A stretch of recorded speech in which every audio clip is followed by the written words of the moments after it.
Hello my beautiful plant people, how are we today? For those of you that have never met me before, I am Sam from Plant Collector Melbourne, the individual that did a Bachelor of Science degree for 4 years, and today we are going to be continuing our sciencey plant series. So today we are going to be doing another video along our plant science series, and it is how to grow anthurium from seed. So without further ado, let's get into it.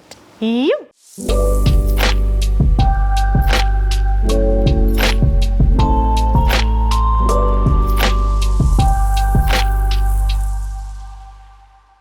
So this video is part 3 of our science series. The first one we talked about plant anatomy, the second one we talked about plant pollination, and of course right after plant pollination we are going to be talking about seeds. So how we can get from harvesting the seeds to growing seedlings. So if you guys are unfamiliar with plant anatomy or you're unaware of how pollination occurs or how it is done, I'm going to link our little playlist up here. You are welcome to look at those first and then come back to this video. But we are going to be talking about after pollination has successfully occurred, once the berries have been harvested and what to do with those berries. So let us talk about what you guys will need. So you will need 4 different things. First, you will need a container of some sort. You will need some media, some water, and also a strainer. And you're probably wondering, Sam, why would I need a strainer? Trust me when I say using a strainer would help so much. And then also you will optionally need some paper towels and a spray bottle. So you're probably wondering, what am I possibly doing with a strainer? So what you're going to do is you're going to collect all of your berries, have them in some sort of container in this bowl or something like that. And what you're going to do is, instead of squeezing out the seeds one by one, which can be tedious if you have hundreds of berries, is that you're going to put all the berries in a strainer or a sieve, and you can use like another object to kind of like squish it. I normally just use my fingers and hands, so I will go boop boop boop boop boop as if it was like cherries and I was just like squishing cherries or blueberries but with a seed in it. And so you would squish them all, and then you would use some water or a tap to kind of rinse it all off. Then, once you have separated the berry flesh from the seed, what you may find is that some of the seeds may have this thin, clear layer called the mesocarp. And so what that is a little sac that the seed actually sits in, and that can actually rot really easily, get fungus and not so great stuff. So what we also want to try and do is, after we remove all the flesh, we want to ensure that that thin clear layer on the seed is absolutely gone. So what you can do is use a paper towel, and so you would like rub them vigorously on the paper towel so that hopefully it will disrupt that little cover off the seed, and then you can put them in water, give them a bit of a stir, and then put them back on the paper towel, rub them again until you are certain that this like thin, it's almost like a gelatinous, like sticky situation. Once that like jelly like encasing is all gone, you will have higher success with your seeds. So once you have cleaned all of your seeds and they are looking really schmick and ready to be planted, you will have your little container. It is incredibly typical for individuals to put them in like takeaway containers or any kind of container that you've got at home. I would say that the ones that are clear are really useful because you get to see the growth of the seeds and the plants, or I should say the seedlings. And so what you'll do is you'll put the media into the container. Media such as tree fern fiber works really well. A mix of sphagnum moss works really well.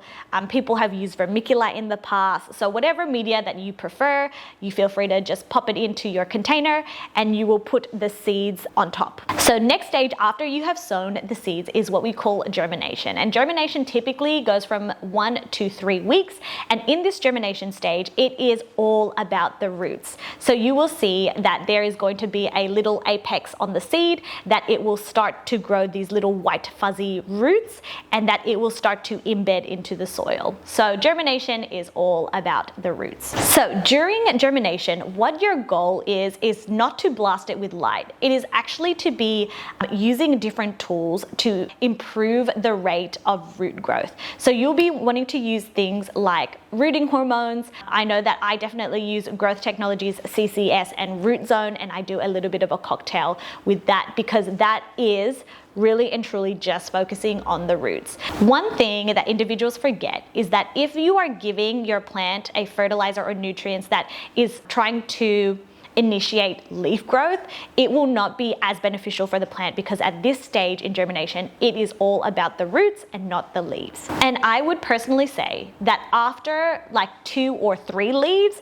that's when I would actually stop focusing on roots, and I would more focus on the production of leaves, because they are your solar panels. And so I would do a mix of root zone so that we're not neglecting the roots, and then foliage focus. So we've got leaves and roots. So that is the other little cocktail that I would do once the plant starts to produce leaves. So let us talk about the conditions for seeds. So a lot of individuals think that once they have sown the seeds, that it needs like super bright light. And I think to myself, if you bring it back to nature, and that if the seeds were to fall on the forest or rainforest floor, that they are at the bottom. They are where the soil is. And so you may argue that the light element when you have seeds is not as important as these other factors. So these factors include humidity, airflow, and nutrients. And of course, you're gonna also want to water the seeds when the media starts to dry out. And given now that we are focusing on the leaves, this is the time when light is actually considered a contributing factor. Now, my friends, let's talk about some tips and tricks, things that I have learned along my journey that will hopefully help you guys in producing from seed to seedling. Let's start off with sterile environments. So the thing that will really quickly kill your seeds and seedlings is fungal and bacterial infections. And the way that we try to reduce that is, one, trying to get rid of that gelatinous structure that is surrounding the seed that is super prone and susceptible to fungal and bacterial infections. But what you can do is sterilize the environment. So things like with your container, putting boiling hot water just to like kill any possible bacteria in there. You can also do some antifungal sprays that you can just get from your local nursery or store, and you can spray it as a preventative of trying to combat fungal and bacterial infection. If you want to go full nuclear, you are welcome to use hydrogen peroxide. And it does sound scarier than it seems, but hydrogen peroxide is actually what you can get from chemists or a grocery. It is normally in pharmacies as well. But typically they come at the 3% mark, but you can definitely get ones that are a lot more stronger, and then you can dilute down. But using hydrogen peroxide with water to sterilize the container is a really good option. One thing that I wish I knew back in the day is to use tree fern fiber. And I think before that, I was using moss, and let me just tell you why, if you are using moss, you need to change to tree fern fiber. And I will go get my example real quick. Would you take a look at these guys? And these are the Anthurium clarinervium hybrids that we have harvested, and it has been since, when did we harvest the seeds? I believe it was during the Sydney Collectors Plant Fair. It was either April or May, and now this is what it looks like today.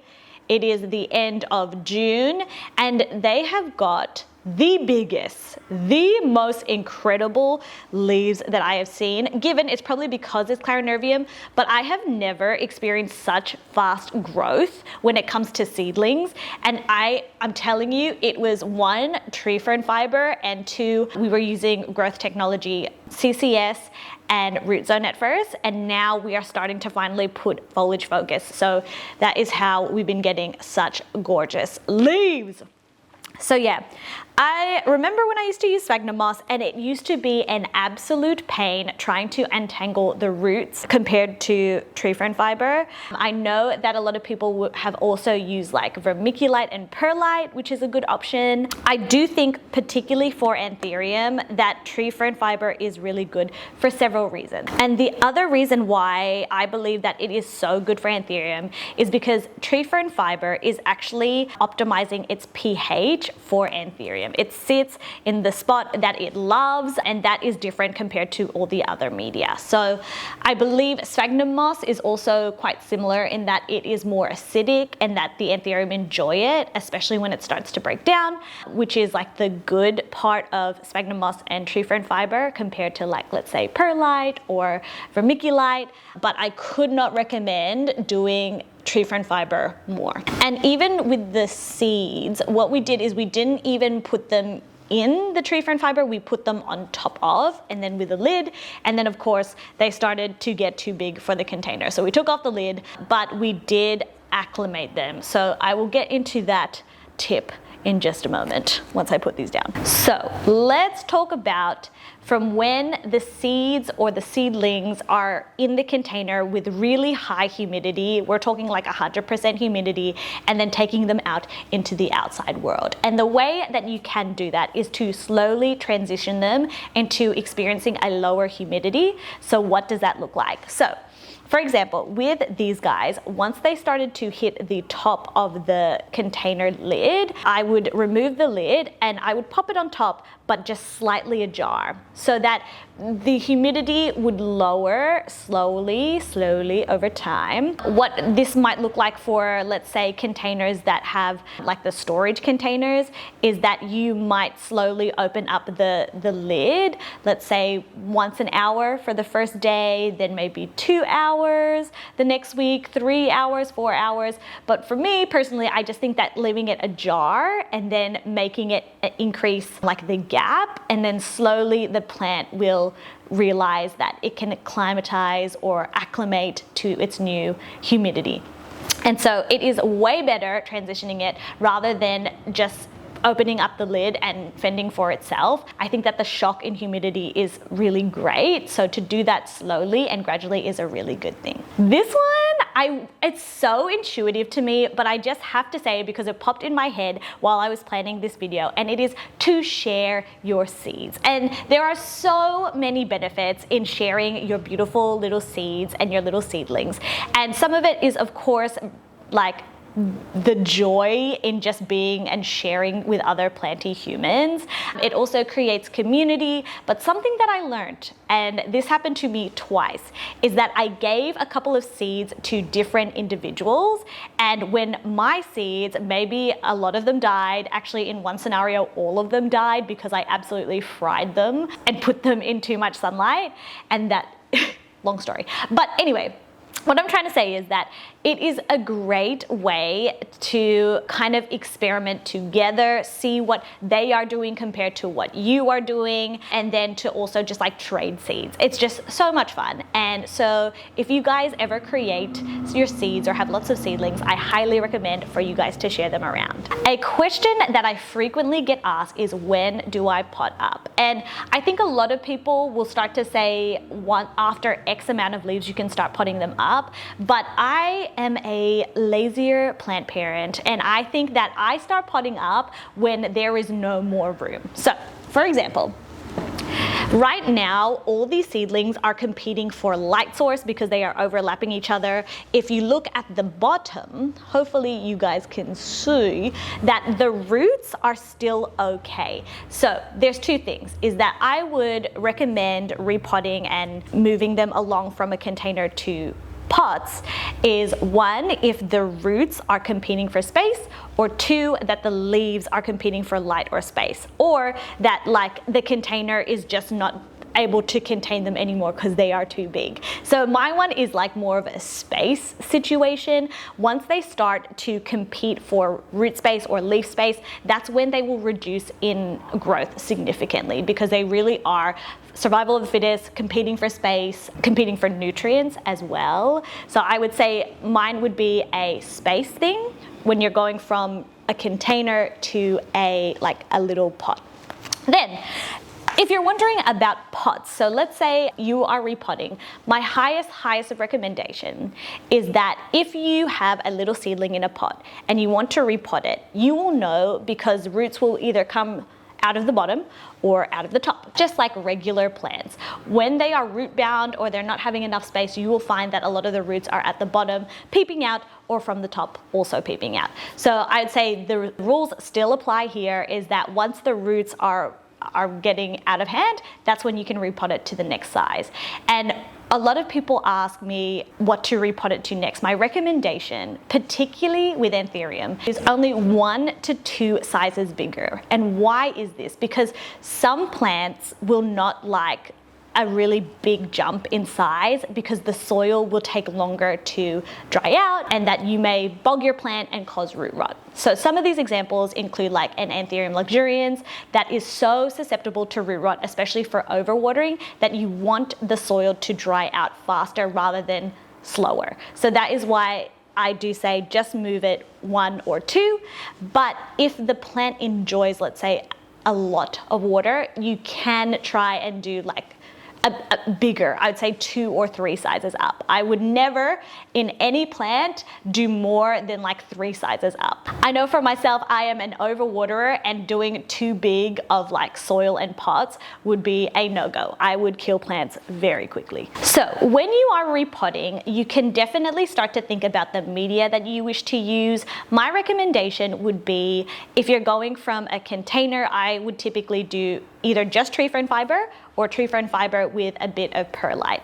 And then moving along, once it is a seedling and it's starting to be in its own little individual pot, I would put some orchiata bark or orchid bark in there too, possibly some charcoal.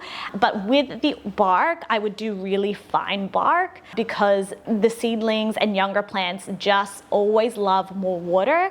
The bigger and chunkier, the more draining it is. So that's why we want small and little bark. And then gradually I would start to incorporate chunkier things like jumbo perlite, bigger size in orchiata bark, possibly less of the things that are like denser.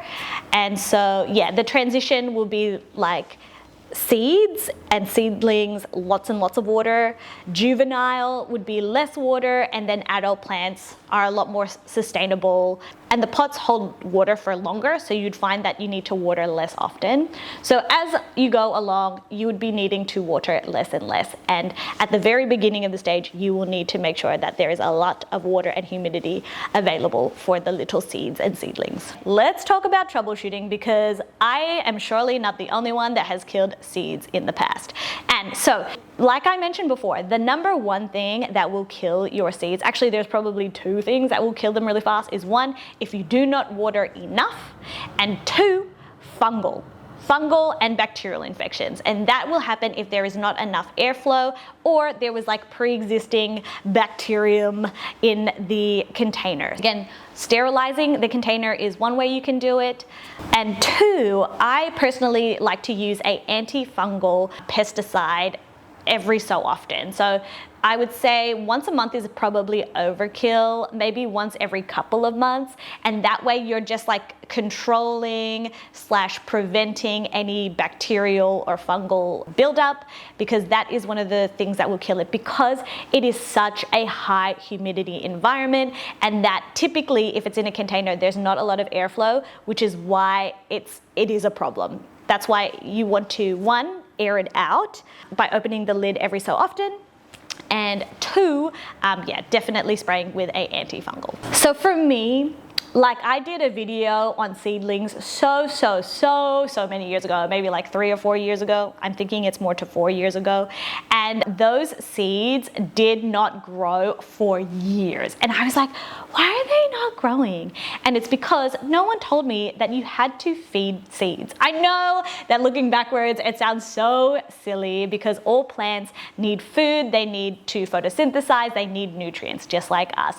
But for whatever reason, it just didn't click. I was feeding all of my other plants and not my seedlings and all the seeds. And so the number one thing is that if you do have seeds and seedlings, you should be feeding them. If there is a stunt in their growth, it's probably because they need more nutrients. And last but not least, this is probably just a little piece of advice that I would love to share with you / give past me, and that is not all seeds make it. Not all seedlings make it. If we think about offspring, nature, and the survival of the fittest, it is very possible that not all of the seeds make it. It is very, very rare that I have had seeds come in that is like 100% success rate. So you are going to lose a couple of seeds. The more vigorous the seeds are, so for example, if you have a hybrid, which is the genetic exchange of two different plants, then it is going to be more vigorous than, let's say, a selfed species, because yes, we are exchanging genetics, but there's not as many building blocks compared to like a completely different species. If you haven't done bio, I hope that makes sense. But when it comes to hybridization and vigorous of a plant, the more like healthy, different types of genetics there are, the more likely that your seeds will succeed. What I'm trying to say is that I don't want you to be disheartened that if you get a pack of 5 or 10 seeds, if you lose a couple here, if you lose half of them, that it is not necessarily a you doing, it is just nature. So what we can do is only try to optimize the environment and things that we can control, and also try to mitigate the risks. But let's be honest, doing seeds and growing Anthurium is just such a fun adventure. So if anything, I hope you take from this is to experiment. These are just my tips and tricks and little things I have learned along the way. I hope that it provides some helpful guidance to you guys. Let's chat down in the comments and let me know your experience with creating seeds and also growing them into seedlings. If you guys have any tips and tricks for your own, I'd love for you to share it with me and the community. If you are enjoying our Planty Science series, I will link our playlist up above to learn at your leisure. I am wishing you guys all the best on your Anthurium journey and happy experimenting. I'll catch you guys in my next video. Bye! Mwah!